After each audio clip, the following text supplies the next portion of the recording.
அரைச்ச மாவை புது மாவா கொடுக்க ட்ரை பண்ணியிருக்காங்க. அது புது மாவா டைரக்டர் வந்து கொடுக்க தவறிட்டாரு. நல்லா இருக்கு சார். சுமாரா இருக்குது. அது ரொம்ப சூப்பர்னு சொல்ல முடியாது. ரொம்ப நல்லா இல்லைன்னு சொல்ல முடியாது. ஓரளவுக்கு பார்க்கலாம் அவ்வளோதான். அரைச்ச மாவே தான் அரைச்சிருக்காங்க. இதை போய் நம்ம புதுசா என்ன சொல்றது? அதாவது அந்த அரைச்ச மாவை அரைச்சி புதுசா கொண்டு போகலான்னு ட்ரை பண்ணிக்காங்க. புது மாவா கொடுக்குறதுக்கு. அது கொடுக்க அவங்களால முடியல.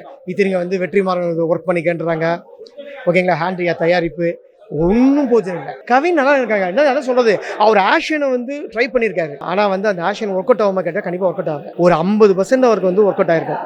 50% கேட்டிங்கன்னா அவருக்கு ஆக்ஷன் ஒர்க் அவுட்டே ஆகும். ஜிவி பிரகாஷ் பிஜிஎம் போட்டிருக்காரு. நல்லா தான் போட்டிருக்காரு. அரைச்ச மாவை புது மாவா கொடுக்க ட்ரை பண்ணியிருக்காங்க.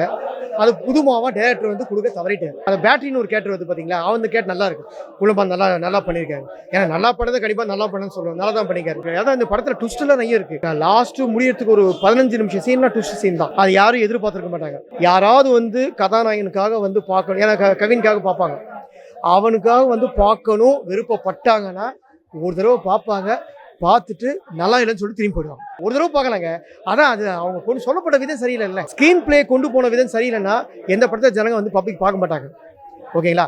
ஒரு தடவை பார்க்கலாம் சார்.